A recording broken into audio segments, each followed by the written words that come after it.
Kajian Kitab.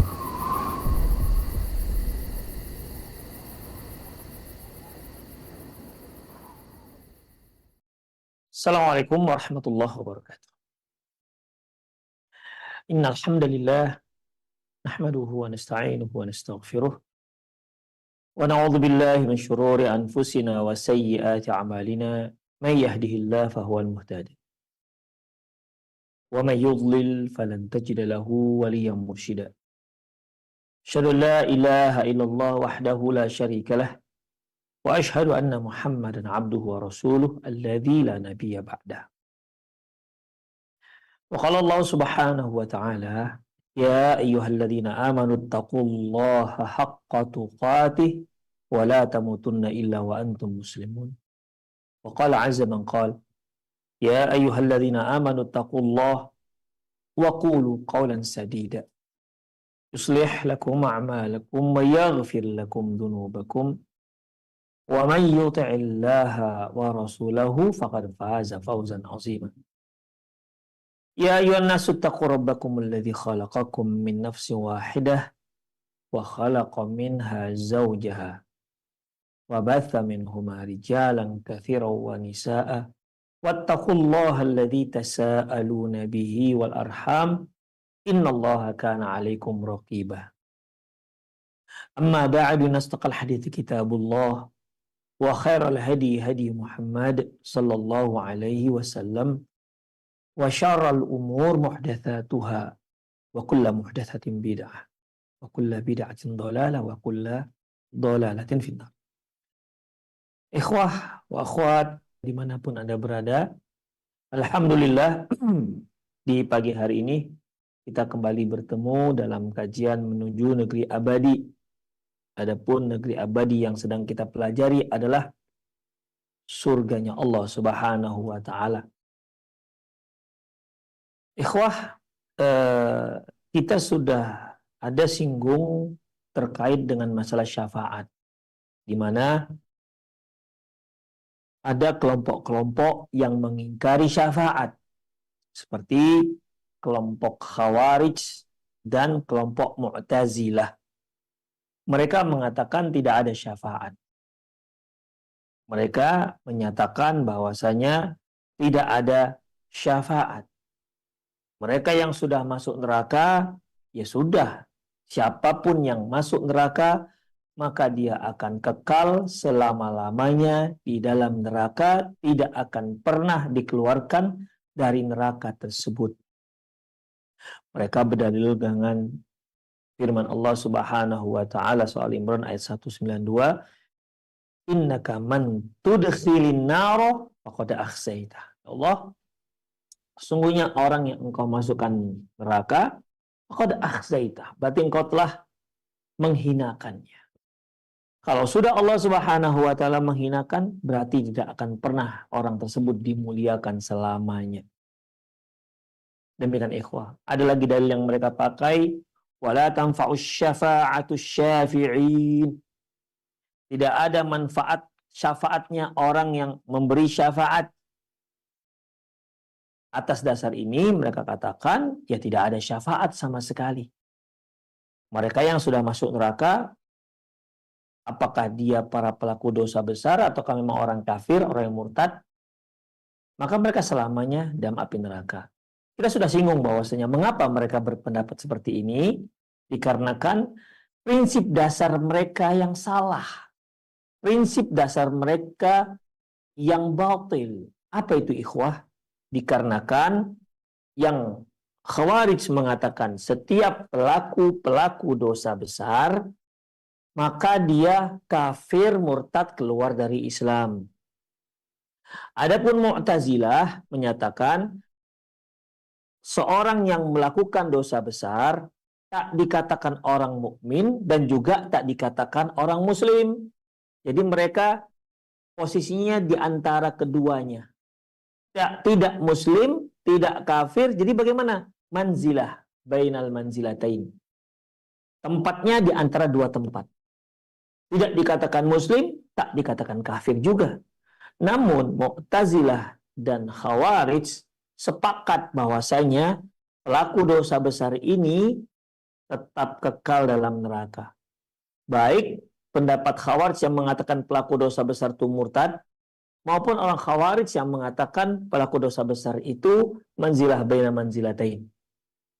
Di akhirat mereka kekal dalam api neraka. Ini yang membuat yang menjerumuskan mereka, keyakinan seperti inilah yang menjerumuskan mereka, mau tidak mau harus mereka sesuaikan pendapat mereka dengan masalah syafaat, sehingga mereka menyimpulkan tidak ada syafaat. Ikhwah rahimanallah wa iyyakum. Ada kelompok kebalikannya. Dia adalah orang-orang Murji'ah. Orang-orang Murji'ah ini, ikhwah rahimanallah wa iyyakum, mereka mengatakan bahwasanya ahlul kabair, ya, ahlul kabair jami'an fil jannati min ghairi adab. Bahwasanya para pelaku-pelaku besar, dosa besar, ya semuanya tidak akan diazab oleh Allah Subhanahu wa taala. Ya semuanya tidak akan diazab oleh Allah Subhanahu wa taala. Yang satu mengatakan pelaku dosa besar kekal selama dalam neraka, yang satu lagi mengatakan enggak, mereka bahkan enggak diazab pun. Ya, mereka tidak akan diazab oleh Allah karena mereka sudah beriman. Artinya dosa-dosa mereka itu tidak ada berpengaruh terhadap turun naiknya iman mereka. Demikian ikhwah. Ini yang sering kita dengar, bahwasanya iman malaikat sama dengan imannya para pelacur. Bagi mereka bahwasanya iman itu ya satu tempat, satu titik, dia tidak naik dan tidak akan ada turun. Demikian ikhwah rahimanallah wa iyyakum. Sekarang kita lihat bagaimana prinsip Ahlussunnah wal Jamaah tentang syafaat. Prinsip Ahlussunnah wal Jamaah tentang syafaat yaitu waqad hadallahu ahlas sunnah wal jamaati lima ikhtalafu fihi minal haqqi biiznih. Dan segala puji bagi Allah Subhanahu wa taala yang telah memberikan petunjuk kepada ahli sunnah tentang permasalahan yang diperselisihkan oleh orang-orang Mu'tazilah dan orang-orang Murji'ah. Di mana ahli sunnah wal jamaah dia berada di tengah-tengah, ya, berada di tengah-tengah. Bagaimana ikhwah rahimallahu wa iyyakum? Haitsu dhahabu ila anna ahlal kabairi tahta masyiatillah. In syaa ghafara lahum birahmatih wa in syaa 'adzabahum bidzunubihim. Adapun ahli sunnah wal jamaah meyakini bahwasanya pelaku-pelaku dosa besar itu tahta masyiatillah, itu berada dalam kehendak Allah. Apabila Allah ingin, Allah akan ampuni dosanya karena rahmatnya. Kalau Allah mau, Allah akan azab mereka dikarenakan sebatas dosa yang mereka lakukan. Kemudian setelah itu, thumma adkhalahumul jannata birahmatih. Kemudian setelah itu barulah Allah Subhanahu wa taala masukkan mereka ke dalam surga dengan rahmat Allah Subhanahu wa taala. Demikian ikhwah. Jadi Ahlussunnah wal Jamaah mengatakan kalau Allah pelaku dosa besar ini apabila Allah ampuni ya sudah, Allah masukkan dia ke surga. Tapi kalau Allah Subhanahu wa taala tidak ampuni, maka Allah akan azab mereka sesuai dengan dosa yang pernah mereka lakukan. Kemudian setelah selesai semua itu, maka Allah akan masukkan mereka ke dalam surganya Allah Subhanahu wa taala. Dan itu dengan rahmat Allah Subhanahu wa taala, karena memang masuk surganya seseorang itu bukan dikarenakan amalannya, tapi dikarenakan rahmat Allah Subhanahu wa taala. Karena kasihannya Allah kepada makhluknya, maka Allah masukkan mereka ke dalam surga. Bukan dikarenakan amalannya. Karena amalan seorang hamba, sehebat apapun amalan seseorang hamba, dia tidak akan bisa dijadikan sebagai imbalan surga. Terlalu tinggi derajat surga kalau diimbali hanya dengan amalan-amalan ketaatan kita, amalan-amalan kita. Tetapi ikhwah, Allah masukkan seseorang itu ke dalam surga karena rahmatnya.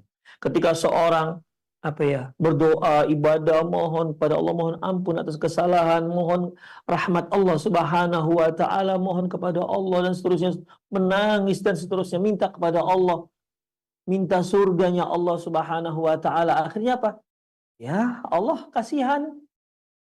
Udahlah, kamu masuk surga sana. Demikian ikhwan. Allah kasihan. Jadi orang yang masuk surga itu karena kasihan Allah Subhanahu wa taala, karena rahmat Allah Subhanahu wa taala, kasihan dan kasih sayang Allah kepada si hamba tersebut. Dasarnya yaitu An-Nisa ayat 48, bahwasanya Allah itu akan mengadab bagi siapa yang dikehendaki. Innallaha la yaghfiru ayyushraka bihi wa yaghfiru ma duna dzalika liman yasha. Sesungguhnya Allah itu tidak akan mengampuni dosa orang yang berbuat syirik. Wa yaghfiru ma duna dzalika liman yasha, dan Allah masih mengampunkan dosa selain syirik. Ingat, bagi siapa yang Dia kehendaki. Kalau ada seorang hamba melakukan kesyirikan dan dia meninggal atau mati dalam keadaan belum tobat dari kesyirikannya, mati dalam keadaan belum tobat dari kesyirikannya, maka dia tidak akan ada ampunan. Karena innallaha la yaghfiru ayyushraka bihi. Allah tak akan mengampuni dosa orang yang berbuat syirik. Dia mati dan dia belum tobat dari kesyirikannya, tak akan pernah diampuni oleh Allah Subhanahu wa taala. Wa yaghfiru ma duna dzalika liman yasha. Tapi selain dosa syirik, dosa-dosa besar, maka Allah akan ampuni dosa tersebut. Ingat, liman yasha, bagi siapa yang Dia kehendaki. Berarti ada yang Allah kehendaki. Ada yang Allah kehendaki Allah ampuni, dan ada juga yang Allah kehendaki Allah tetap akan azab dia di dalam neraka. Tapi tetap saja setelah selesai hukumannya, maka dia akan diambil oleh Allah Subhanahu wa taala dari neraka, akan dikeluarkan dari neraka dan akan dibawa dia surga. Ini yang kemarin telah kita bahas, mereka yang disebut dengan ahlus surga, penduduk surga dengan nama al-jahannamiyun. Demikian ikhwah. Wa qala ta'ala, adapun kalau dia tobat sebelum meninggal, apapun dosa seorang hamba, kalau dia sebelum meninggal taubat, Allah akan ampuni dosanya, apapun dosanya. Demikian. Walaupun dosanya sudah memenuhi bumi sampai langit, kalau dia sebelum meninggal sempat bertaubat kepada Allah, Allah akan ampuni semua dosa-dosanya. Dalam sebuah hadis kudusi, Allah katakan, wala ubali, dan aku nggak peduli sebanyak apapun dosa mereka, aku ampuni semuanya. Kalau seandainya memang dia tobat nasuha. Demikian ikhwah. Rahimanallahu wa iyyakum. Ya. Rasulullah SAW bersabda, innallaha yaqbalu taubatal 'abdi ma lam yughargir. Innallaha yaqbalu taubatal 'abdi ma lam taghrib syamsin ma lam tatlu' syams maghribiha. Allah akan mengampuni dosa seorang hamba selama belum dicabut nyawanya, dan Allah masih akan mengampuni dosa seorang hamba selama matahari belum terbit dari barat. Itu ikhwah. Ya, jadi dosa apapun kalau dia sempat taubat sebelum meninggal, Allah akan terima taubatnya. Tapi kalau dia meninggal dengan dosa syirik, la haula wala quwata illa billah, Allah tidak akan ampuni dosanya sama sekali. Tapi kalau dosa besar, masih Allah beri keampunan. Liman yasha, bagi yang siapa yang dikehendaki. Wa qala ta'ala, qul ya ibadiyalladzina asrafu ala anfusihim la taqnatu min rahmatillah innallaha yaghfirudz dzunuba jami'a innahu huwal ghafurur rahim. Muhammad, katakan kepada hamba-hambaku, qul ya ibadiyalladzina asrafu, katakan ya Muhammad kepada hamba-hambaku yang asrafu ala anfusihim, la taqnatu min rahmatillah, jangan dia putus asa terhadap rahmat Allah. Mereka yang telah menzolimi diri mereka, jangan dia putus asa terhadap rahmat Allah. Kamu sudah buat salah, jangan putus asa. Mohon aja ampun kepada Allah Subhanahu wa taala. Kenapa? Innallaha yaghfirudz dzunuba jami'a. Sungguhnya Allah itu mengampunkan semua dosa-dosa. Jangan khawatir. Yang penting kalian bertobat. Jangan merasa dosa terlalu banyak, kemudian Allah nggak akan ampuni. La haula wala quwata illa billah. Itu tuduhan yang kurang layak kita tujukan kepada Allah Subhanahu wa taala. Apapun dosa kita ikhwah, kalau Anda telah mungkin bergelimang dosa, tidak ada satu dosa pun kecuali telah Anda lakukan, mohon ampunlah segera kepada Allah. Selama hidup, selama hayat masih di kandung badan Anda masih punya kesempatan untuk diputihkan seluruh dosa-dosa itu. dan Allah akan ampuni badan Anda. Tapi kalau hayat itu sudah keluar, kalau kehidupan sudah terlepas dari Anda, maka tidak ada kata lain selain kalau Anda berbuat syirik, azab. Kalau Anda berbuat dosa, dosa besar, imma Allah ampuni atau imma Allah tidak ampuni. Demikian ikhwah. Innahu wal ghafur rahim. Sungguhnya Allah itu maha pengasih lagi maha penyayang. Lagi maha pengampun, lagi maha penyayang. Az-Zumar ayat 53. Fasyirku la yaghfirullah. Kesyirikan tidak akan diampuni oleh Allah Subhanahu wa taala. Wa ma dunahu tahtal masyiah. Adapun di bawah dosa syirik, itu dosa-dosa besar, itu tahta masyiatillah. Itu di bawah kehendak Allah Subhanahu wa taala.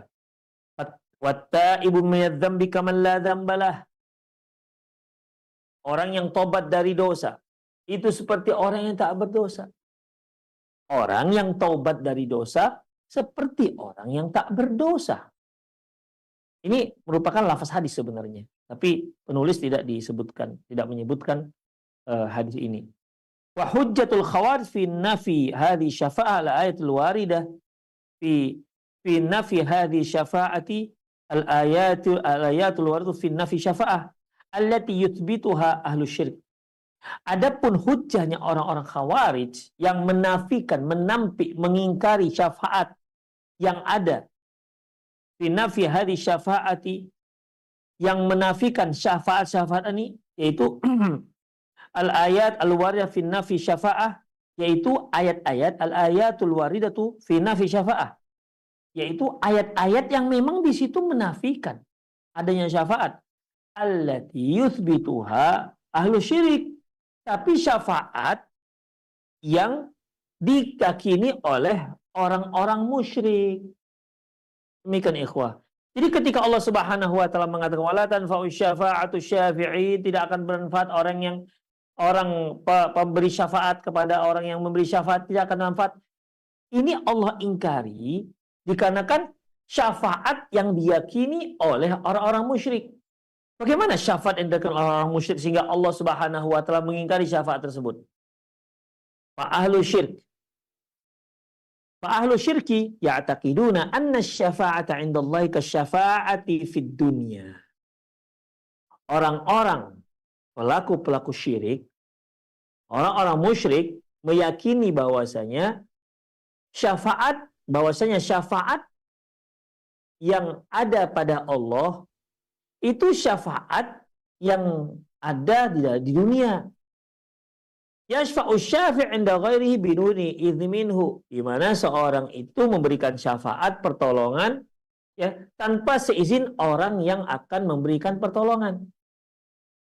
Misalnya begini ikhwah. Ya. Kita punya wali kota lah kita katakan. Ya, kita punya wali kota. Dan si A ini orang yang sangat dekat sekali dengan wali kota. Ada si B. Si B ini punya urusan dengan Pak Wali Kota misalnya. Punya urusan dengan Pak Wali Kota. Ada surat menyurat atau apalah namanya, atau sebuah legalitas yang memang harus mendapat rekomendasi dari seorang wali kota. Dan ingat, wali kota tidak kenal dengan si B. Si B hanya kenal dengan si A. Wali kota hanya kenal dengan si A. Perantaranya ada si A. Dengan ikhwah. Kalau di dunia ikhwah, ya sudah, si A nanti tinggal membawa si B menuju si wali kota tanpa ada izin terlebih dahulu sebelumnya. Karena si A menganggap dia sudah sangat dengan wali kota, ya udah yuk ikut saya nanti bertemu dengan Pak Wali Kota. Begitu aja ikhwah.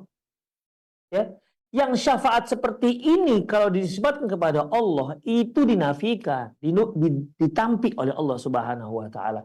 Tidak ada syafaat seperti ini. Dan itulah yang diyakini oleh orang-orang musyrik pada waktu itu. Jadi mereka katakan, ma na'buduhum illa liyuqarribuna ilallahi zulfa.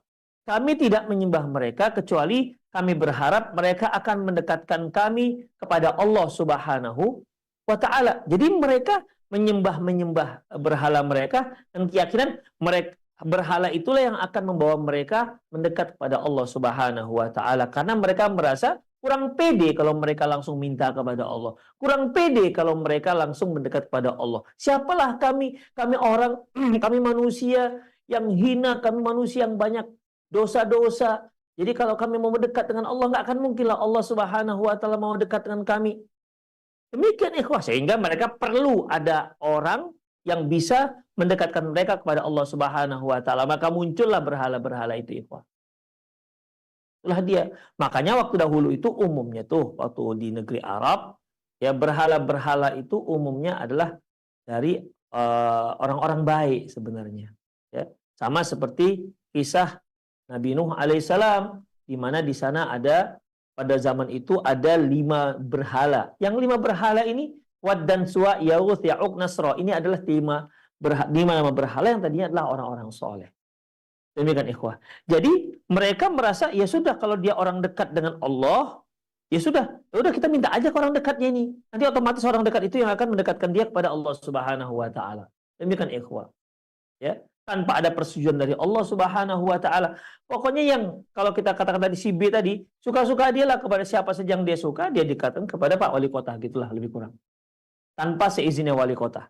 Nah, syafaat seperti ini kalau dinisbatkan kepada Allah Subhanahu wa taala, maka ini syafaat yang tidak benar. Bukan seperti itu syafaat.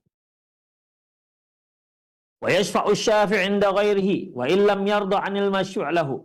Di mana seorang yang memberi menolong seseorang, ya, wa illam yarda 'anil masyru' lahu, walaupun orang tersebut tidak ridho dengan orang yang diberi.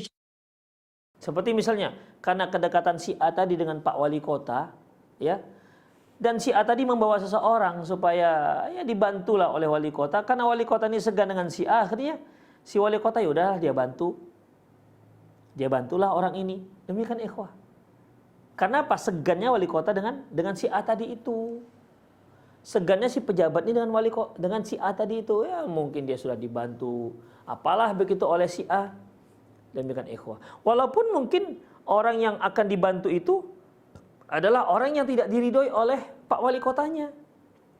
Tapi karena kedekatan si A dengan si B tadi, ya Wali Kota mau tidak mau membantu si B. Walaupun dia sebenarnya tidak diridhoi. Demikianlah ikhwah.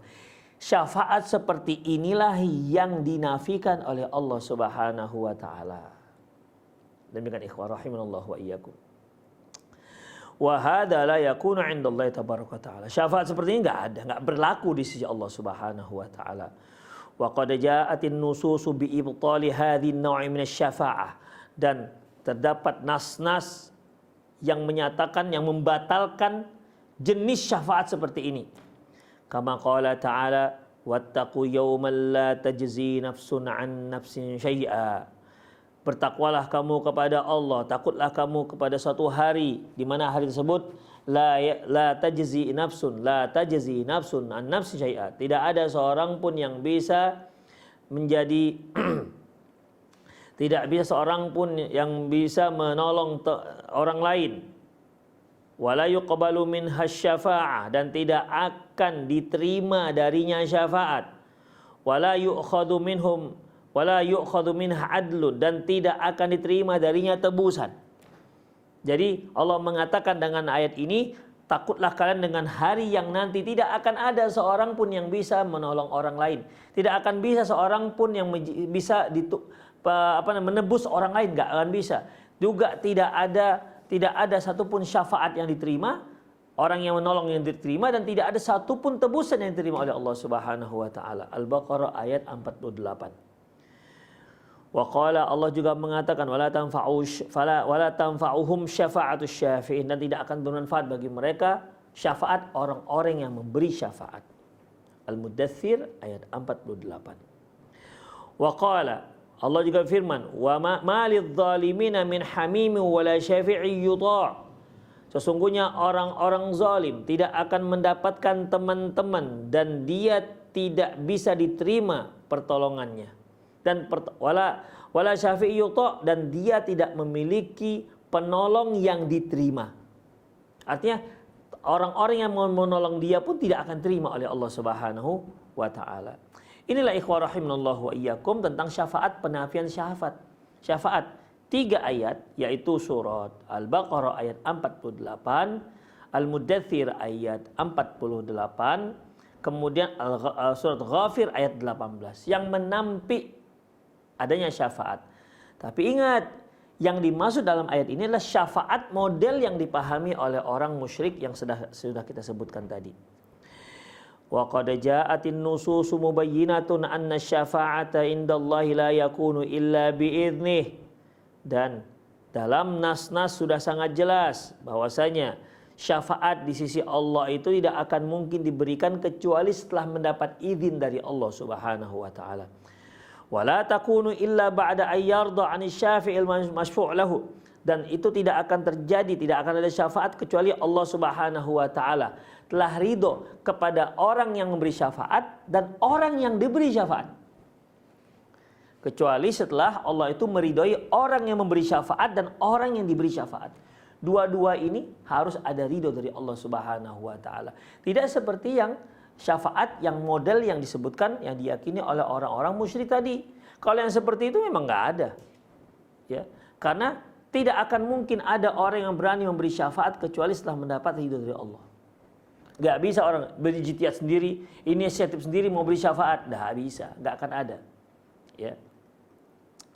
Kemudian, man dzalladzi yashfa'u 'indahu illa biiznih? Apakah ada orang-orang yang mau memberikan syafaat kecuali setelah mendapat izin dari Allah Subhanahu wa taala? Jadi izin dulu ikhwah, ya. Ya, harus izin dulu dari Allah Subhanahu wa taala. Dapat izin apa tidak? Kalau dapat izin silahkan lanjutkan, kalau enggak berarti enggak bisa ada syafaat. Al-Baqarah ayat 255. Allah juga berfirman, "Wala yashfa'una illa liman irtada." Dan tidak ada orang yang memberikan syafaat kecuali orang-orang yang memang Allah ridhoi. Tidak ada yang bisa memberikan syafaat kecuali kepada orang yang Allah ridhoi. Kemudian itu Al-Anbiya ayat 28. Allah juga berfirman, wa kam min malakin fis samawati la tughni syafa'atuhum syai'an illa min ba'di an ya'dzana Allahu liman yasha'u wa yarda. Allah Subhanahu wa ta'ala firman, berapa banyak malaikat-malaikat yang ada di langit. La tughni syafa'atuhum syai'an. Sesungguhnya syafaat mereka tidak ada manfaat sama sekali. Illa, kecuali min ba'di ayyadzanallah. Kecuali dia sudah mendapat izin dari Allah untuk memberikan syafaat. Liman yasha'u wa yarda. Yang akan diberikan kepada orang yang diridhoi oleh Allah Subhanahu wa taala. Itu ikhwah. Ya, malaikat pun tidak akan bisa memberikan syafaat kecuali dia harus mendapat izin dari Allah. Setelah dia dapat izin, maka kemudian ya Allah akan lihat apakah Allah ridho kepada orang yang memberi syafaat.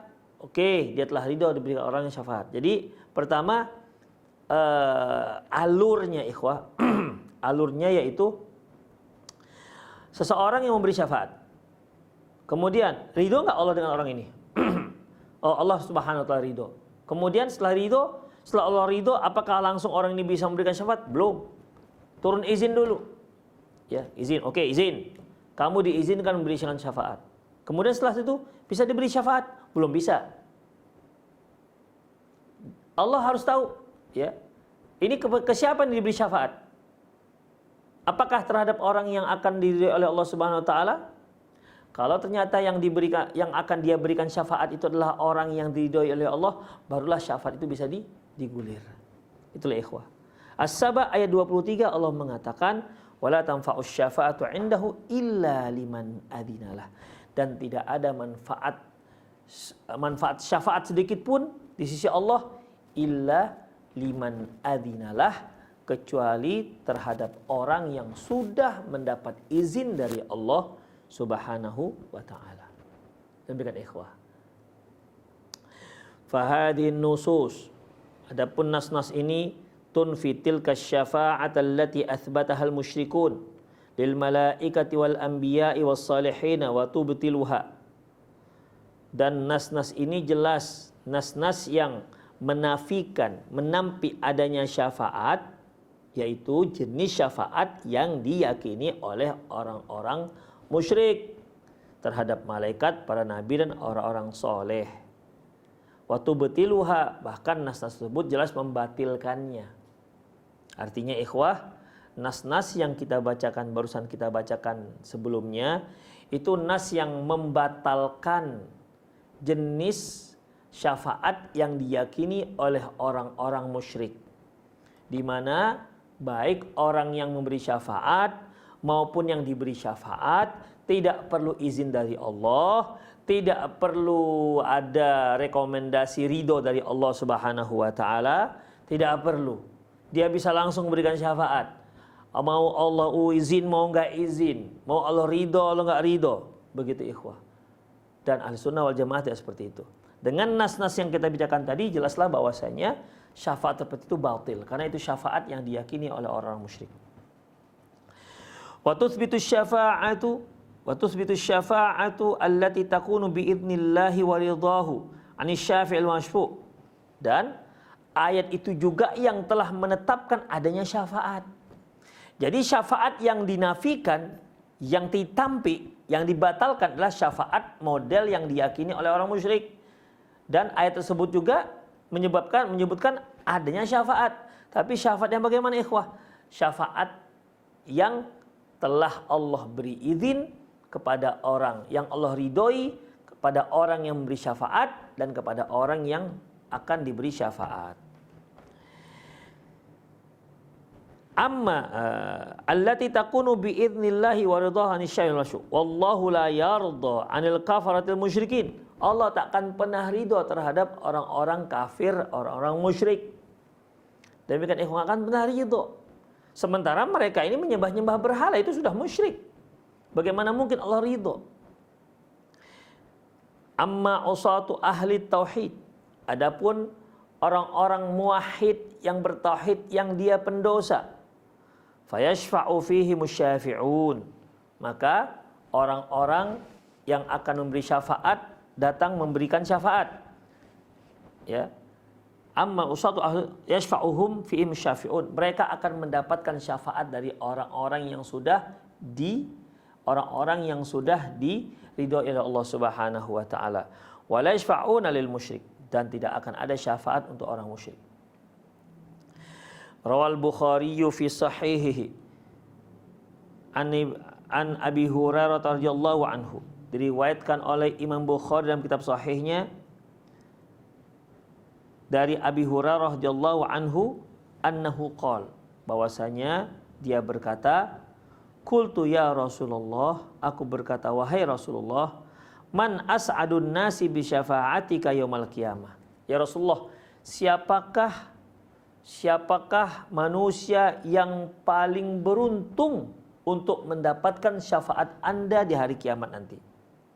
Beliau mengatakan, laqad dzanantu ya Aba Hurairah alla tas'alani an hadzal hadis ahadun awwalu minka. Ya Abu Hurairah, sungguh aku sudah menduga sejak awal bahwasanya tidak akan ada orang yang bertanya tentang masalah ini kecuali engkau.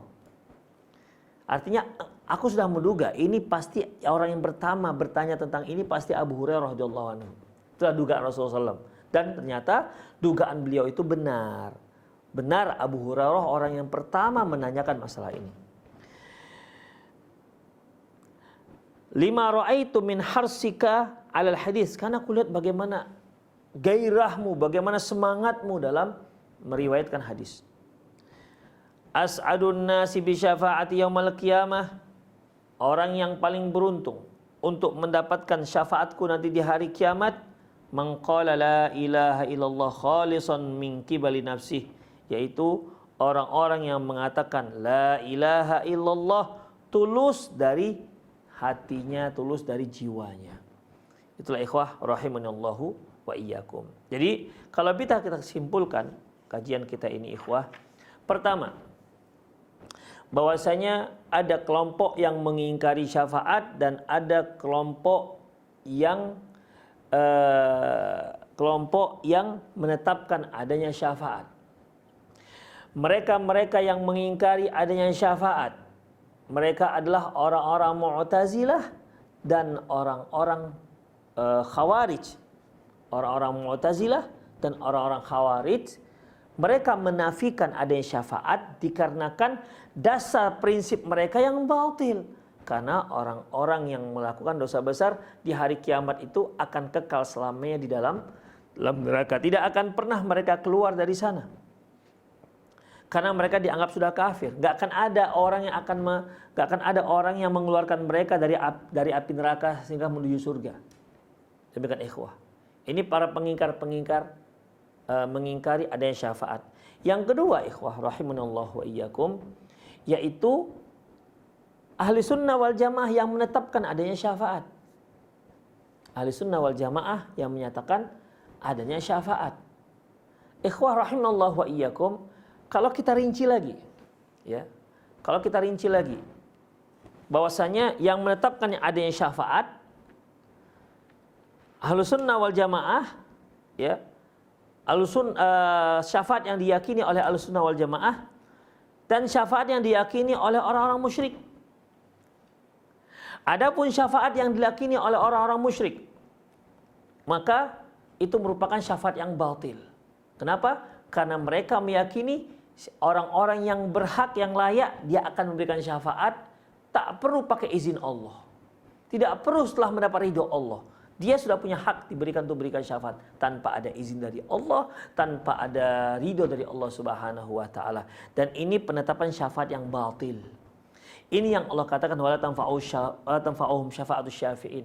Tidak akan ada manfaat orang yang tidak akan ada orang yang memberikan manfaat orang yang memberikan syafaat kepada mereka. Kenapa? Karena mereka orang musyrik. Orang musyrik tidak akan dapat syafaat. Orang-orang kafir, orang musyrik tidak akan mendapatkan syafaat sama sekali. Tidak akan ada yang diberikan syafaat. Ini yang dikatakan tadi wala tanfa'uhum syafa'atus syafi'in. Tidak akan bermanfaat syafaat orang yang memberi syafaat. Kenapa? Karena mereka orang kafir. Karena mereka orang musyrik.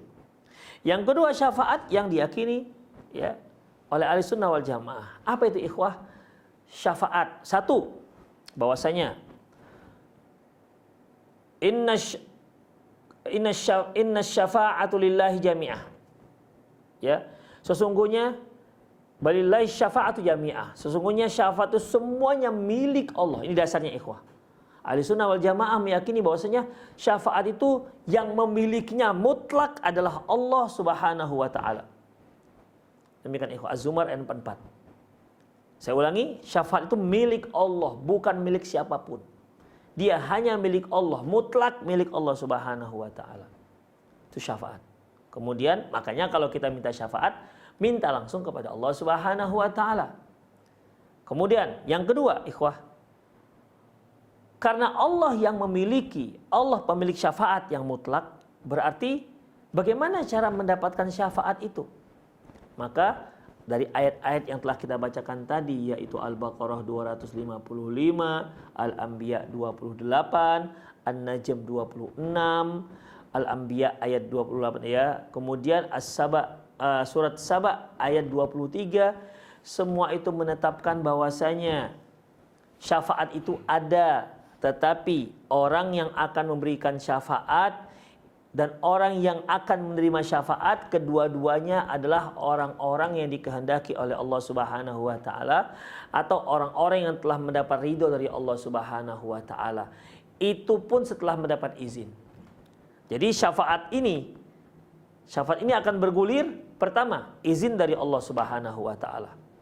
Ya. Ini yang disebutkan dalam surat apa tadi? Surat wa kam min malakin tadi, ya. Wa kam min malakin fis samai. Itu An-Najm ayat 26. Wa kam min malakin fis samawati la tughni syafa'atum syai'an illa min ba'di ay ya'dhanallahu liman yasha' wa yarda. Berapa banyak para malaikat di langit tidak akan bisa memberikan syafaat kecuali setelah mendapat ridho dari Allah, setelah mendapat izin dari Allah untuk orang-orang yang diridhoi oleh Allah Subhanahu wa taala. Jadi bergulirnya syafaat itu ada dalam hadis dan itu sehat, hadisnya sahih. Ya, sebagaimana yang pernah kita baca, yang sudah kita baca bahwasanya Allah Subhanahu wa taala akan mengeluarkan orang penduduk neraka yang imannya hanya sebesar biji sawi, dikeluarkan dari neraka. itu kan syafaat dari Allah Subhanahu wa taala. Mereka tidak kekal dalam api neraka. Demikian ikhwah, dikeluarkan semua yang beriman walaupun keimanannya hanya sebesar biji darah. Itu ikhwah. Ya, jadi dalam masalah ini izin Allah dulu. Yang pertama, izin Allah. Yang kedua ikhwah, setelah dapat izin, kemudian yang memberikan syafaat ini adalah orang-orang yang telah diridhoi oleh Allah Subhanahu wa taala. Yang akan memberikan syafaat ini adalah orang yang diridhoi oleh Allah Subhanahu wa taala. Artinya kalau ada orang yang enggak diridhoi oleh Allah, enggak akan bisa memberikan syafaat. Baik. Yaitu orang-orang yang diridhoi oleh Allah Subhanahu wa taala. Kemudian Anda memberikan syafaat kepada siapa? Nah, orang yang akan menerima syafaat ini juga harus orang-orang yang diridhoi oleh Allah Subhanahu wa taala. Begitu ikhwah, ya syarat dan ketentuan yang berlaku yang ditetapkan oleh Allah Subhanahu wa taala. Jadi syafaat akan bisa sampai kepada orang yang diberi syafaat. Pertama, izin dari Allah Subhanahu wa taala. Yang kedua, orang yang akan memberikan syafaat ini sudah mendapat ridho dari Allah Subhanahu wa taala, dan orang yang akan menerima syafaat juga setelah mendapat ridho dari Allah Subhanahu wa taala. Demikian ikhwah rahimanallahu wa iyyakum, konsep asy-syafaah yang diyakini oleh Ahlussunnah wal Jamaah, dan kita lihat memang dalilnya sangat kuat, ya, tidak ada pertentangan dalil yang satu dengan dalil yang lain. Adapun wala tanfa'uhum syafa'atus syafi'in, tidak ada syafaat, ya, itu adalah syafaat orang-orang musyrik, untuk orang musyrik, tidak ada syafaat untuk orang musyrik. Sehingga tidak bertentangan dengan konsep Ahlussunnah wal Jamaah yang menetapkan adanya syafaat. Karena syafaat itu harus mendapat izin dari Allah. Orang yang memberi syafaat harus sudah diridhoi oleh Allah Subhanahu wa taala, dan orang yang akan menerima syafaat dia juga orang-orang yang dapat ridho dari Allah Subhanahu wa taala. Demikianlah ikhwah rahimanallahu wa iyyakum, konsep asy-syafaah ahli sunnah wal jamaah. Baik, semoga apa yang kita bahas bermanfaat. Qul qouli hadza wastaghfirullah li wa lakum. Bersama muslimin innahu wal ghafurur rahim. Naam. Syukran jazakumullahu khairan wa barakallahu fiik Ustaz atas materi yang diberikan pada kesempatan pagi hari ini.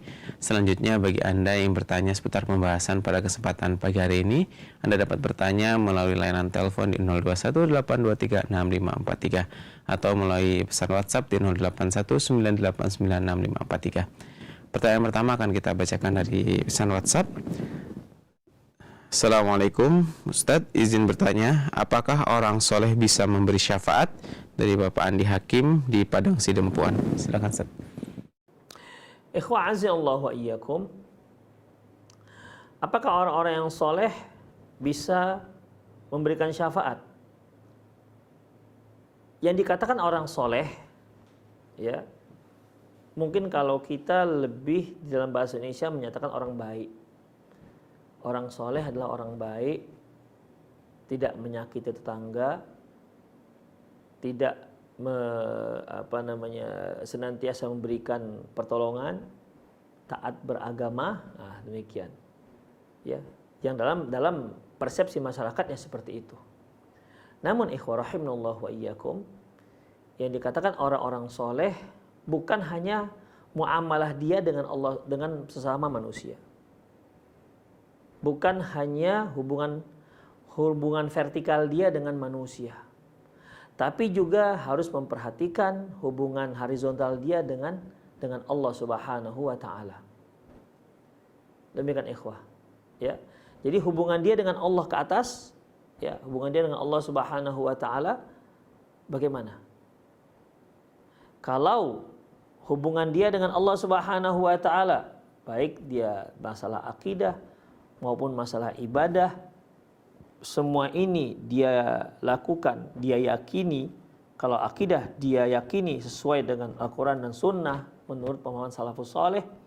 Kemudian ibadahnya dia lakukan dengan niat yang tulus dan sesuai dengan Sunnah Rasulullah SAW yang merupakan dua perkara syarat terimanya ibadah.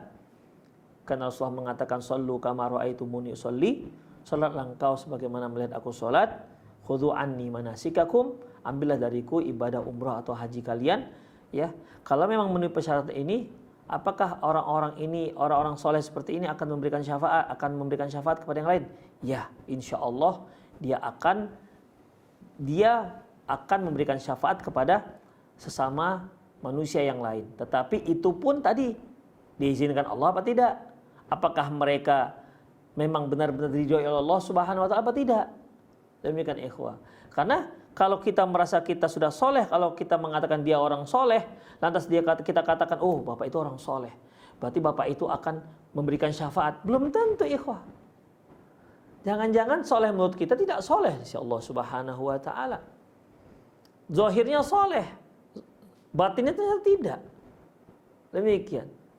Dan kita tidak bisa menetapkan syafaat dengan cara penilaian kasat mata kita seperti itu. Sama seperti kita kan juga nggak bisa memastikan seorang masuk surga. Sesoleh apapun dia, nggak bisa kita mengatakan dia masuk surga.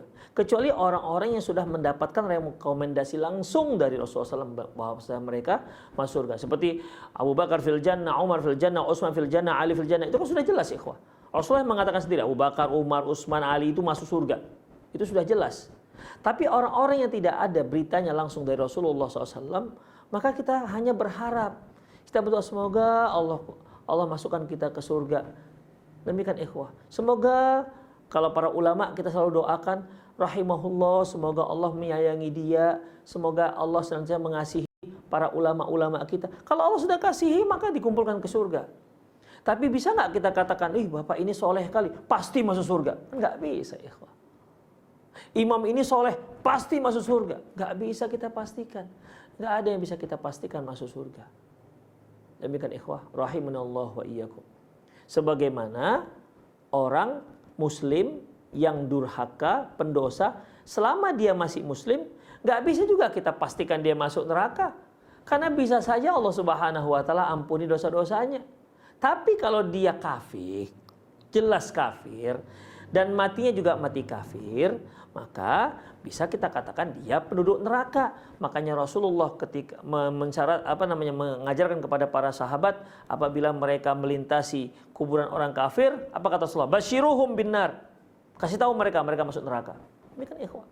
Karena mereka mati kafir. Orang-orang kafir yang masih hidup nggak bisa kita katakan dia pasti masuk neraka. Karena kita nggak tahu di akhir hidupnya bagaimana. Demikian ikhwah. Demikian juga halnya masalah syafaat.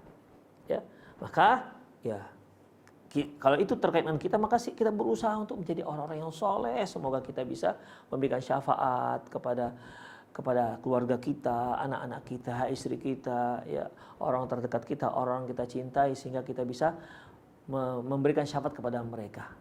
Kalau kita demikian. Tapi jangan pastikan, kalau saya ini sepertinya sudah bisa kasih syafaat ini. Jangan ikhwah. Ya. Fala tuzakku anfusakum huwa a'lamu biman ittaqa. Jangan kalian menganggap bersih diri kalian. Huwa a'lamu biman ittaqa. Allah lebih tahu siapa yang paling bertakwa. Fala tuzakku anfusakum huwa a'lamu biman ihtada. Jangan kalian rekomendasi diri kalian, menganggap diri kalian bersih. Huwa a'lamu biman ihtada. Dia lebih tahu siapa yang mendapat hidayah. Demikian ikhwah, azallahu wa iyyakum. Jadi itu yang terkait dengan orang soleh tadi, ada rinciannya. Allahu a'lam bishawab. Naam. Jazakumullahu khairan wa barakallahu fiik Ustaz atas jawabannya, semoga bermanfaat bagi petanya. Selanjutnya akan kita angkat dari layanan telepon. Halo. Halo, assalamualaikum. Waalaikumsalam warahmatullahi. Dengan Ibu siapa dan di mana Bu? Aryani di Majalengka. Silakan Bu pertanyaannya. Izin bertanya Ustadz, sebelum ibu saya meninggal dia berniat untuk pergi haji. Apakah boleh anaknya yang menghajikan orang tua yang sudah meninggal Ustadz?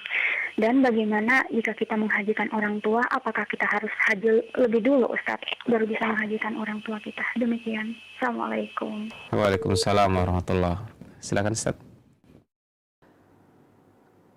Ada seorang wanita Al-Khas'amiyah datang kepada Rasulullah Sallallahu Alaihi Wasallam yang waktu itu Rasulullah sedang naik unta bersama Fadl bin Abbas radhiyallahu anhu. Wanita ini bertanya tentang, ya Rasulullah, ibuku meninggal tiba-tiba.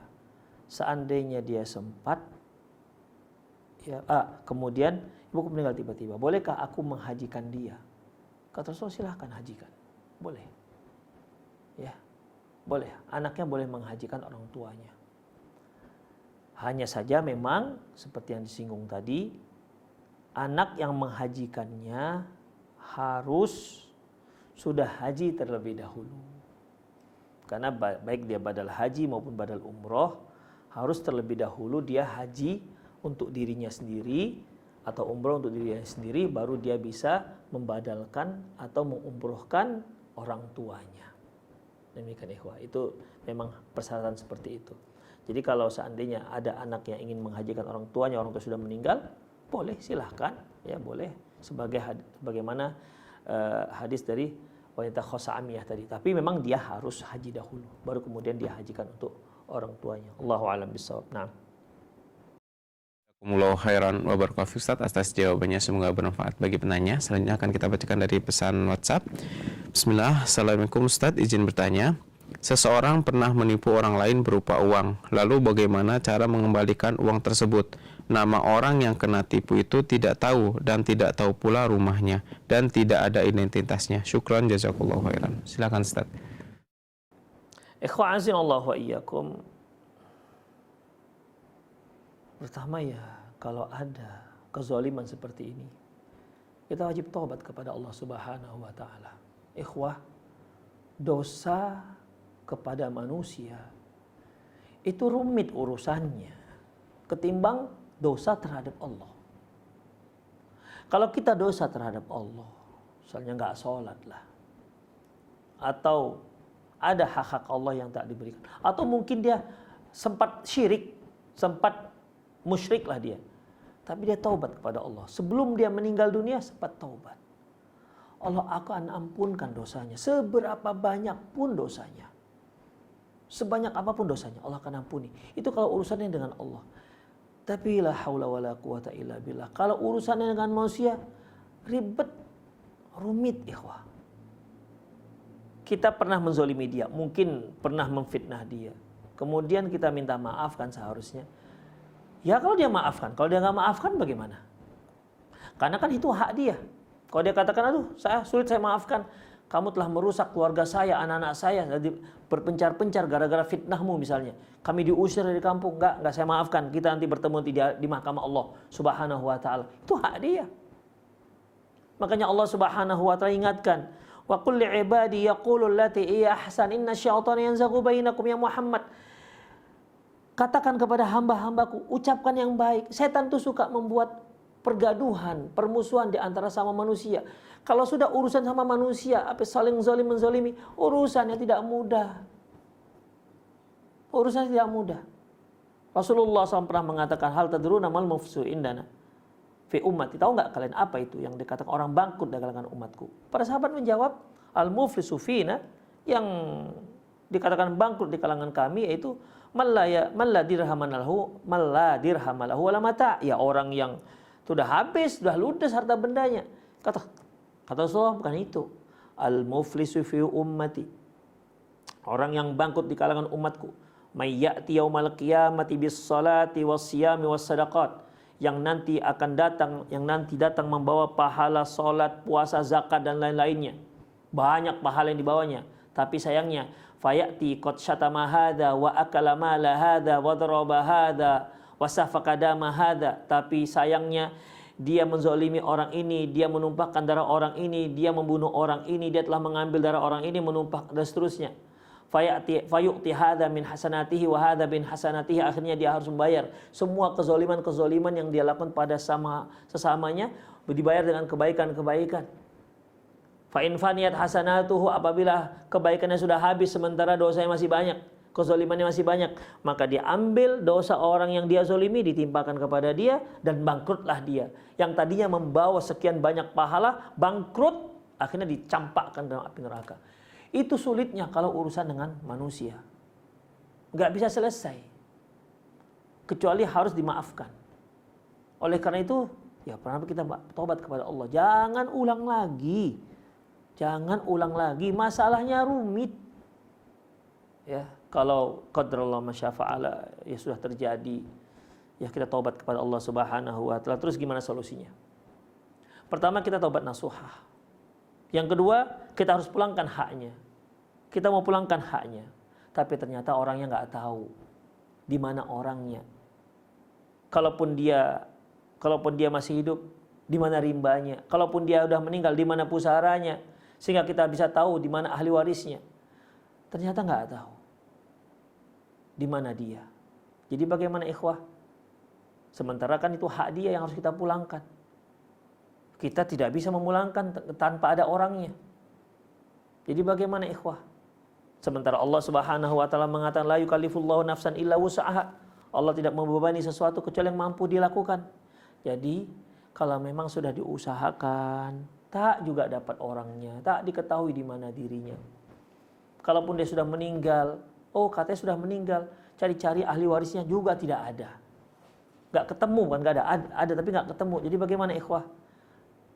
Harta yang dicuri, infakkan dan niatkan untuk orang tersebut. Infakkan dan niatkan untuk orang tersebut pahalanya.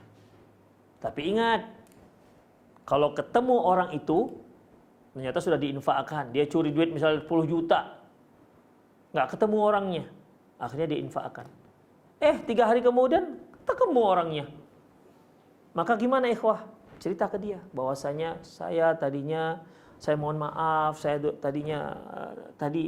dulu saya pernah mencuri duit Bapak sekian juta, tapi saya sudah cari-cari Bapak sekian bulan tak ketemu, akhirnya saya infakkan uang ini untuk atas nama Bapak. Jadi gimana Pak? Kalau kata bapaknya enggak, harus pulangkan. Ya udah pulangkan 10 juta. Berarti Anda yang berinfak 10 juta. Kalau dia katakan udah enggak apa-apa, ya saya maafkan. Demikian, berarti selesai masalahnya. Jadi kan rumit ikhwah. Rumit. Jangankan dengan orang lain. Kita kan banyak masalah, semakin sering kita berinteraksi dengan orang, maka akan sering banyak salahnya. Kepada siapa ya? Dengan istri kita, anak-anak kita. Orang yang hari-hari kita interaksi. Demikian. Orang-orang yang dekat, yang orang kita cintai ini saja nanti di hari akhirat. Allah mengatakan, yauma yafirul mar'u min akhihi wa ummihi wa abihi. Seorang yang lari dari yauma yafirul mar'u min akhihi. Seorang itu lari dari saudaranya, wa ummihi wa abihi, lari dari ibu dan ayahnya, wa sahibatihi wa banih, lari dari pasangannya dan lari dari anak-anaknya. Likulli imri'in minhum yawma idzin sya'nu yughnih. Orang-orang masing-masing pada waktu itu mengurus dirinya sendiri, yang penting menyelamatkan dirinya sendiri, walaupun harus mengorbankan orang-orang yang dicintainya. Yang pernah menzalimi dia, walaupun istrinya, walaupun anaknya, walaupun orang tuanya, akan dituntut dengan dia, akan diambil kebaikan-kebaikannya. Yang penting aku selamat dari neraka. Begitu ikhwah. Sudah nafsi-nafsi nanti di hari akhirat. Makanya sekali lagi saya himbau, hati-hati bermuamalah dengan manusia. Hati-hati ikhwah, hati-hati. Karena masalahnya rumit, ya. Masalah rumit, kita harus minta dihalalkan oleh orang yang pernah kita zalimi. Para pemirsa sekalian dan pendengar Radio Roja dimanapun Anda berada, saya kira untuk pagi hari ini kita cukupkan ya. Semoga sedikit yang kita sampaikan tadi bermanfaat. Lebih dan kurang saya mohon maaf, saya undur diri. Aku qouli hadza wa astaghfirullah li wa lakum wal muslimin innahu wal ghafurur rahim. Assalamualaikum warahmatullahi wabarakatuh.